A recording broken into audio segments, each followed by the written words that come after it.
Ba't kayo yung makamukha niyo? Kasi Kuya Artie, babalik na si nanay sa Maynila eh. Hindi rin naman namin siya makakasama. Naman siguro yung mga simon niyo na dumalo kayo dito, diba? Sana.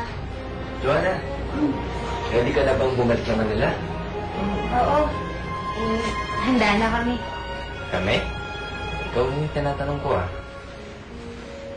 Pwede na ba kayo, Emily? Ha? Sige po, kila Kuya Norbert na lang po kami sasabay pa uwi. Pero mga apo, doon na kayo tutuloy sa bahay ng Tito Simonyo mula ngayon. Talaga po? Oo, pumayag na ang Tito Simonyo. Makakapiling niyo na rin ang mama niyo, di ba? Ano? I mean, that's great news. Maraming salamat po, Tito Simon.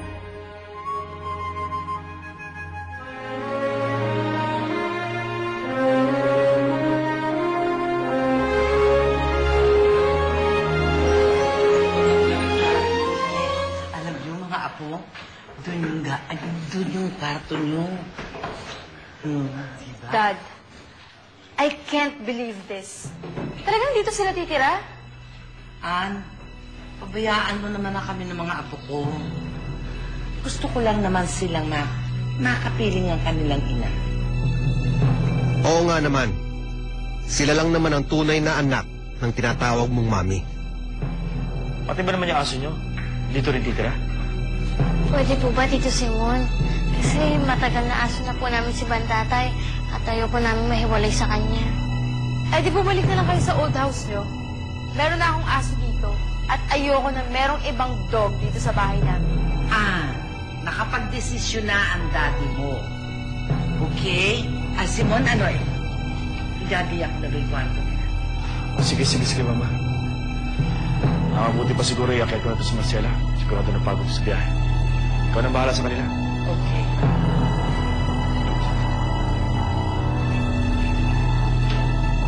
Anong ginagawa mo rito? Dito lang naman ako titira. Kasama ng mga anak ko. Ano? Maluloko na ba sila? Hindi ka pwedeng tumira rito. Sorry ka na lang, Spike. Sabi nga sa contest, the judge's decision is final. May araw ka rin sa aking aso ka. Ay naku, mga apo, halina kayo. Doon na tayo sa kwarto nito. Okay pa ba? Talagang dinala pa dito yung mga buwisit niya. Buwisit talaga. Kakainis. Talagang nakakainis yung bantay na yan, ha? Di bale, hanapan ko rin yan ng butas. Hindi magtatagal at matatalsigin ko rin siya rito.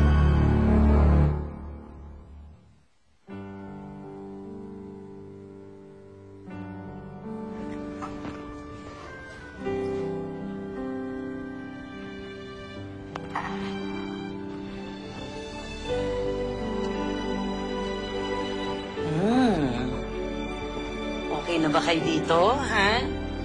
Opo, Lola. Thank you po. Naku, tinitignan na naman ninyo yung mga litrato nyo. Ito po kasi nagpapaalala sa amin kung gaano kami kamahal ni nanay. Sayang, hindi namin napakita sa kanya. Diba, parang, nandito na tayo. Mas marami na tayong pagkakataon. Oo, tama ang ate ninyo. Magkakaroon din kayo ng pagkakataon para maipakita yung mga litrato niya sa nanay niyo. Matulog na kayo. Sige na. Lago niyo na yan.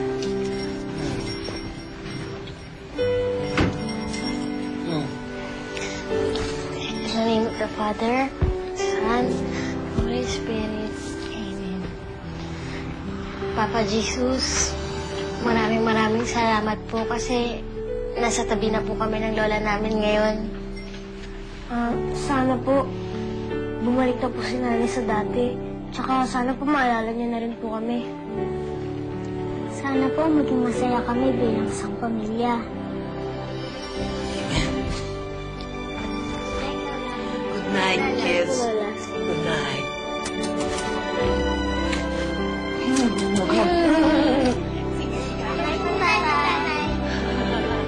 Good night, man, tatay.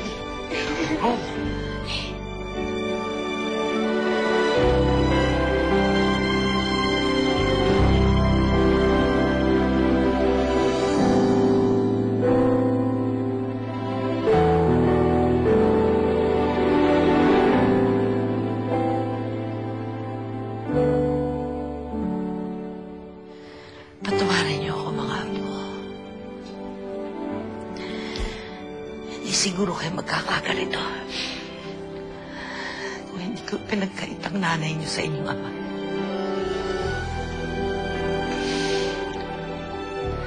Pinagsisisihan ko ng malaki ito. Patawarin niyo ako.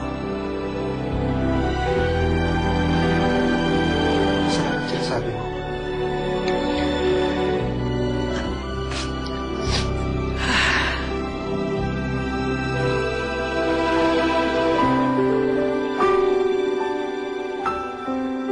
Huwag kang magaling, Marcela.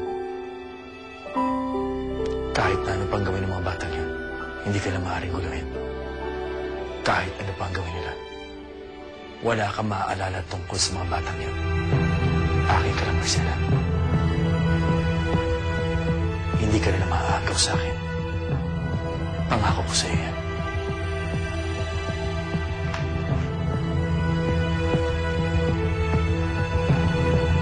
Marcela, magpahinga ka na siguro. Ano yan?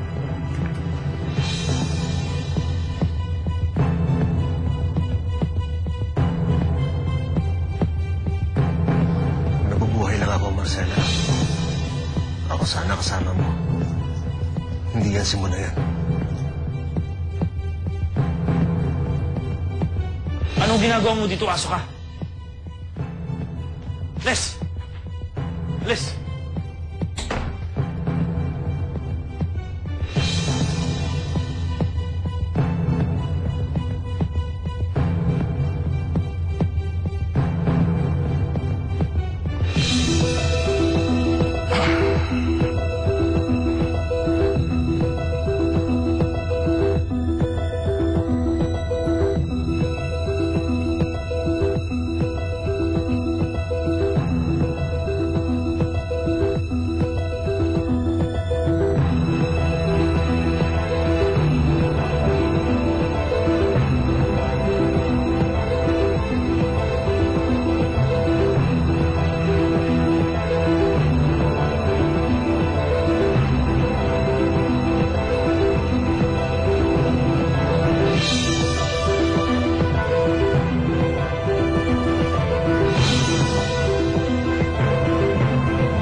Easy na yun.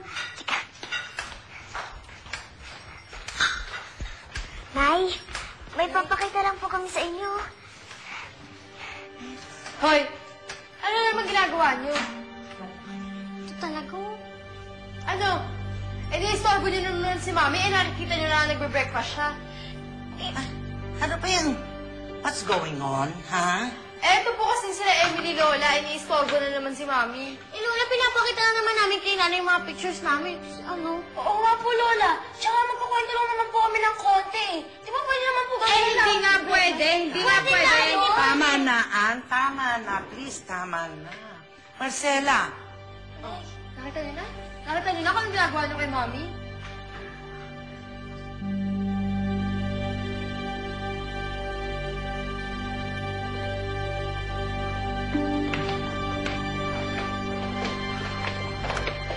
Lola, ako na pong bahalang mag-asikaso kay Mami. baka may kailangan pa siya sa akin. Lola, ako na pong bahala kay Mami. Eh baka ho sila Emily, meron pang kailangan sa inyo. Well, sige. Andun lang ako sa dining just in case, you know? Okay?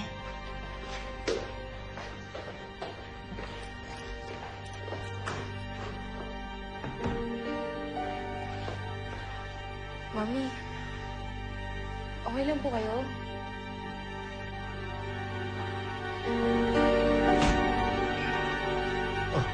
Marcela! Ano nangyari sa mami mo? Eh, Dad, kasalanan nung buwisit na Emily na yun, tsaka ng mga kapatid niya. Lagi na lang nilang ginugulo si Mami eh. Tingnan mo tuloy yung nangyayari sa kanya. Parang mabilis ng heartbeat. Papainumin lang ka ng gamot na pampakalma. Dad, bakit kasi hindi na lang natin paalisin dito sila Emily, di ba? Magsikain na kayo. Huwag na kayo mag-alala sa nanay ninyo. Nagpapahinga na yun. Si Ate Ann naman po talaga may kasalanan eh. Jinx, huwag na tayo magsisihan pa. Hayaan mo na yun. Marami pa naman tayong pagkakataon para mapakita kay nanay yung mga pictures natin. Kapag pinabayaan pa natin na nandito sila, ano tayo magyayari kay Mami? Konting pasensya na lang. Temporary setup lang to. I promise you, we will get rid of those kids. Kaya pa inumin ng ating kamot. Nasaan yung radis ko? Dito ko lang pinatong yun, ah. Teka, saan Tita Daisy to ah? Ha? Nakatakas sila sa kulungan. Lagot! Baka totohanan nila yung sinabi sa atin nila nun. Yung gagantihan daw nila tayo. Naku, mga apo, huwag kayong mag-alala. Kung ano man ang binabalak ng Tita Daisy niyong yan, naku, wala siyang magagawa. Dahil habang nasa poder namin kayo, puproteksyonan namin kayo. Okay ba yun? Ha? Talaga po, Lola? Of course, sweetheart. So, kumain na kayo. Okay?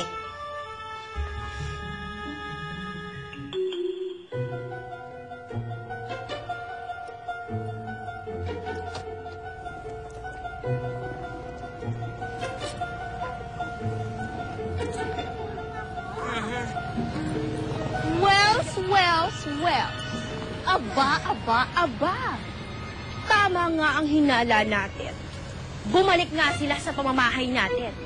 At ang kakapal ng mga mukha nila, ni hindi man lang sila nagpaalam sa atin. On the other hand, Mommy, hindi na tayo mahihirapan na hanapin sila. Kasi andito lang naman pala sila sa bahay natin. You are so right, Sanak. At ang ibig sabihin niya, madali na natin silang mahahagila. Madali na natin silang makikidnap. Hindi ba, Bruno? Ako lang mag-isa? Asan ba kasi hinayupak kong batugang asawa na yan? Asan pa si Baldo? Asan pa? Di nasa kasino. Abay, magmula nung lumipat tayo, hindi na nag-init ang puwit niya sa palasyo. Oh my. Let's go. Dali! Driver! Bruno, open the doors. Dali! Saan mo? Gara ng kotse, pang mayaman, pang burol. Ayan, maghatid na ng patay sa sementeryo.